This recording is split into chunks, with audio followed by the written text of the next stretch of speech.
Hey there, listeners. Welcome to the very first episode of Wicked Deeds. We're your hosts. I'm Brittany. I'm John, and over the next few episodes, we'll be trying different formats to narrow down what it is you like listening to.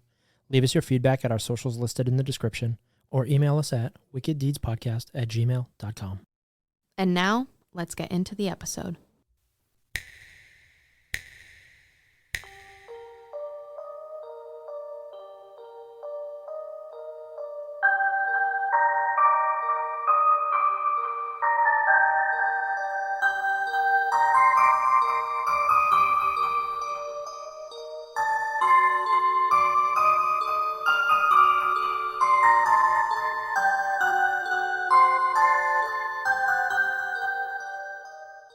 Molly was a 16-year-old girl from Warren, Massachusetts, who went missing on June 27, 2000. It was her 8th day at her new job as a lifeguard at Comin's Pond, and the start of swim lessons for local kids. Molly's older brother, John Jr., had worked at Comin's Pond as a lifeguard for 3 years prior. She came from a good family. Her mother, Maggie, was a teacher, her father, John, a probation officer. Molly was super athletic. She played a ton of sports. She was outgoing and popular and just loved life. June 27th was a normal day like any other. Molly's shift began at 10 a.m., but just before this, she and her mother went to the local convenience store to pick up a couple water bottles for Molly to have on shift. Both Maggie and Molly are seen on surveillance video at that store at 9:50 a.m. After they left, they stopped at the local police station to pick up a two-way radio. Molly needed this to maintain contact with emergency services while working at the pond. Maggie dropped Molly off right before 10 a.m., the same way she had done every day for the past week. Molly's last words to her mother as she ran to her lifeguard post were, "Bye, Mom. I love you." Families began arriving at the pond just a few minutes later, and as one of the mothers approached the beach, she noticed Molly's workstation was set up, but she was nowhere to be seen. Her chair, towel, and shoes were all laid out in the sand, and her first aid kit was open, as if she were to use it or already had. More time passed, and Molly's absence became suspicious. Around 11:40 a.m., Molly's boss, Ed Fett, was made aware Molly wasn't at work. Ed took this observation seriously, as this was out of character for her. According to records, Ed called police at 11:44 a.m. to report her missing. At this point, it was almost 2 hours now after she was initially dropped off. Although Ed seemed to make it clear with police this was suspicious, it appeared police did not think there was enough reason to worry. Well, why would he contact the police before calling parents? I mean, clearly he must have some type of history with the family. Her brother worked there for 3 years. Unless he's newly appointed to his position, he must know them. You'd think that he'd contact the family first. Then he could better gauge how serious this might have actually been. I mean, that's a great question. I'm not exactly sure what his reasoning was behind that, but this clearly, goes into the delay in the case. The other thing that I think about is if she had this portable radio, say somebody, had lured her away because they stated they had an emergency. Somebody really needed help. Why not call emergency services on the radio first, let them know what was happening, and then go to your first aid kit and try to help the person if they were trying to say somebody needed help. Understandable, but also if you're in that moment, is that your first thought? I mean, maybe she'd recognize the person and she felt comfortable. She didn't feel like she needed to call. Maybe it was a scrape, someone who cut their knee and they needed a Band-Aid. It could have been anything. So I think to say maybe she could have called emergency services. Of course, that is something to think about now, but I'm sure at the time she didn't think anything of it. Yeah, I can see that. I just think that, if somebody came to her and lured her away from her lifeguard post, you would think that, they were probably like, oh, somebody needs help. Come quick. We need help, or something like that. Yep. Because if this is just you would assume the lifeguard post is in the middle of this beach area. They're not going to grab her and drag her wherever unless she was abducted with a car over the course of however many minutes. And this is the strange part about this case, is that there's not a single eyewitness. Nobody saw this. which is crazy.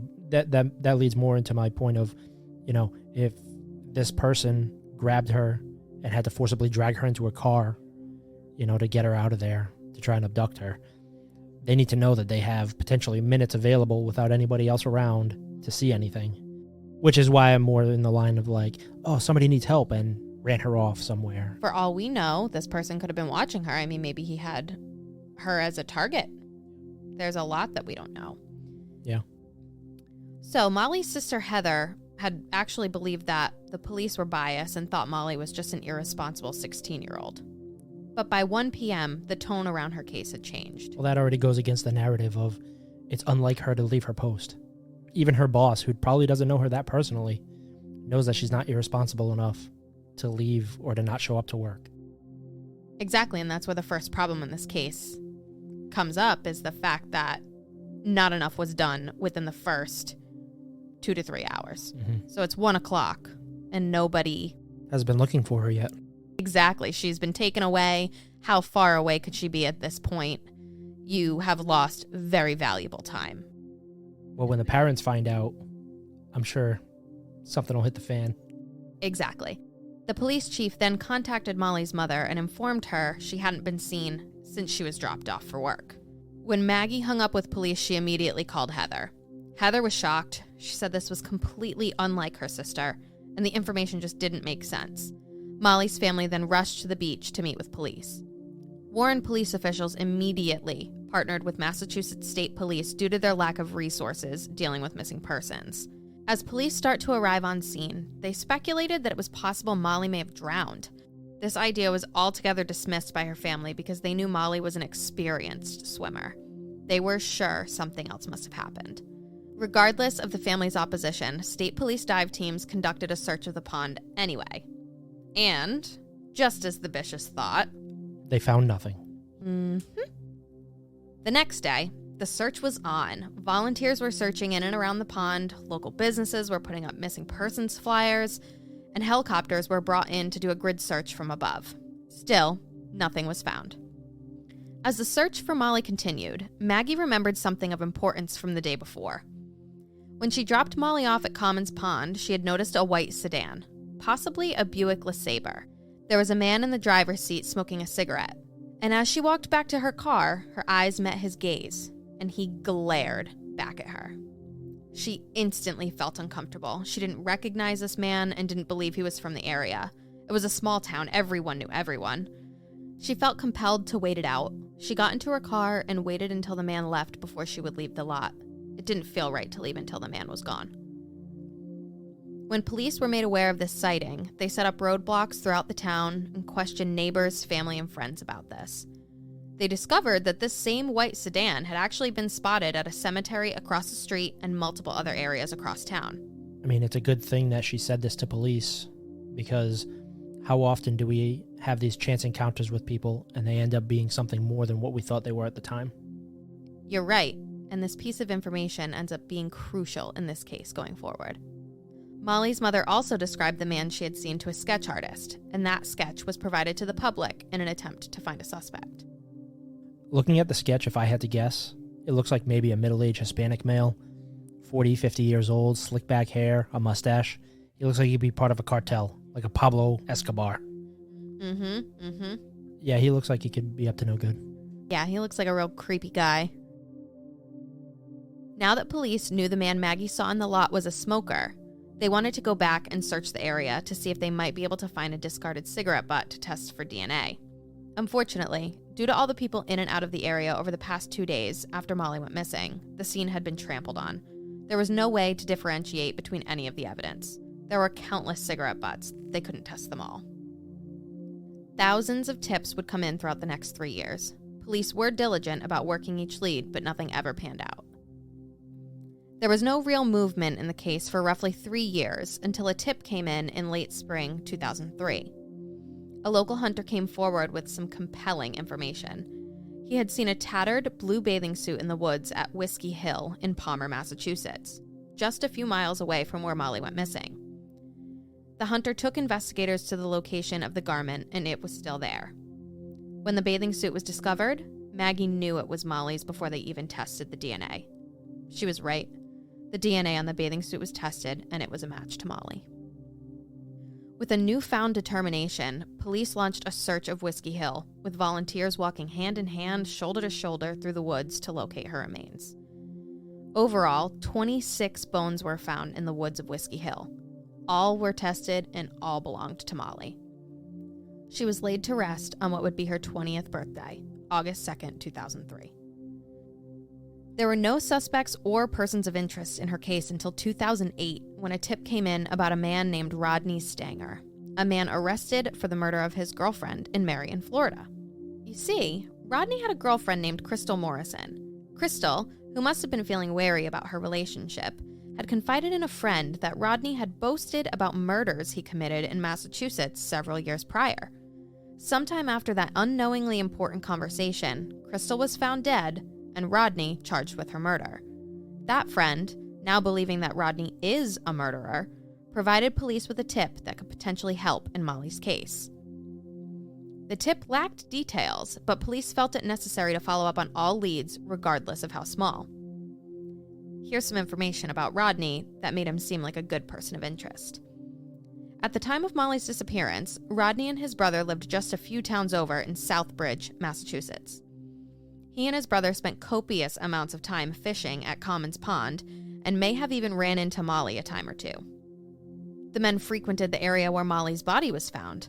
They were avid hunters and would spend time doing just that at Whiskey Hill. Lastly, Rodney looked very similar to the sketch Maggie had assisted a sketch artist with back in 2000. When I look at it, I could probably make some connections. He's got a big bushy mustache, and he's got these lines coming down along the side of his nose, maybe along his cheekbones, that seem to match what the sketch artist had made years before. Would I 100% say it's him? I don't think so, but you can make that connection. I mean, it's been years since the sketch and this guy being found. Who knows how badly he aged? How far back his hairline receded? Yeah. Not only was Rodney questioned and considered in the murder of Molly Bish, he was also considered in another murder in the Massachusetts area. However, he was never charged in either case. But he is currently serving 25 years in prison for the murder of his girlfriend in Florida. So he's not a good guy. Absolutely not. Not much happens in the investigation for the next decade. Her family worked hard to bring awareness to her case and became involved in activism. They created the Molly Bish Foundation, brought Amber Alerts to Massachusetts, and even signed the Child Protection Act in 2006. Fast forward to 2017, there was a tip that came in about that white sedan Maggie had seen the day before Molly went missing. The tip led them to believe that the car may be buried somewhere in West Brookfield, yet another town just a few miles away from where she went missing. In June 2017, authorities searched a place called Sawmill Campground to see if the car might be buried there. Unfortunately, after painstakingly searching the campground, they came up empty-handed. Is that like a common thing to bury a car? It kind of seems like a weird piece of information for someone to give you. Like, I know that car. It's buried over here in a campground. There's this case that I cannot remember the name of where, oh my God, it's going to bother me so bad. I'm going to have to look it up. But this girl was abducted and subsequently murdered, and the person who did it buried her car. Was it a construction worker? No. Did he have access to a backhoe? He must have. I mean, he had a big-ass property.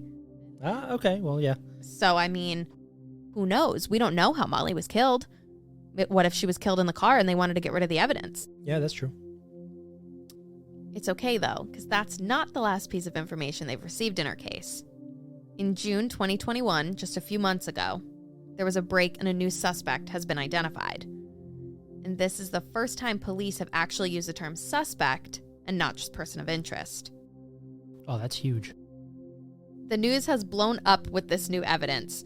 The suspect's name is Frank P. Sumner Sr. He's a convicted rapist and kidnapper who was local to the area and operated several car repair shops in nearby towns. His rap sheet is extensive, 20-some pages long. He was actually sentenced to 15 to 18 years in prison after the kidnapping and rape of a 16-year-old girl in 1981. She had come to his repair shop and he somehow managed to lure her to his apartment where he forced himself upon her. He was paroled in 1998 after serving most of his sentence for that previous crime, so he was out of prison at the time of Molly's murder. And he looks incredibly similar to the sketch. Yeah, I mean, if you were to compare this to Rodney, I would say you slap a mustache on this guy and it's the person that Maggie saw in the car the day before Molly went missing. 100%. It looks like a gangster, or like a mobster, you know? Someone that would make you an offer you can't refuse. He's got that dark skin complexion, slick back, dark hair, and he smokes cigarettes with his left hand based on this picture. Yep. And he looks like the kind of guy that would glare at you. Yeah, I mean, even in this picture, yeah, he looks pissed off. One of the tips that came into police sent their attention towards Sumner because that tipster mentioned that Frank had access to other cars in repair shops that he ran. The tipster had recognized the white sedan that Molly's mother had seen and said that Frank had access to that particular car. I mean, better late than never, I guess. Where was this guy 21 years ago?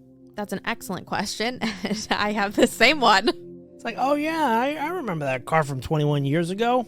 This guy had access and he was a piece of shit. And he may have buried it in West Brookfield.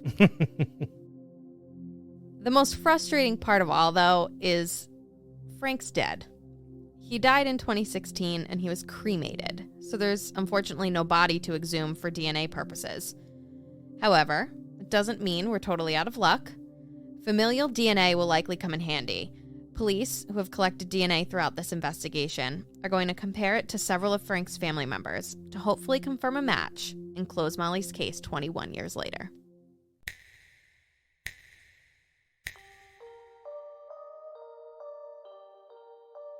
Thank you guys so much for listening. Make sure to leave us a review, let us know what you liked, didn't like, and leave us a suggestion with anything you'd like us to cover. But most importantly, tune in next week for an all-new episode.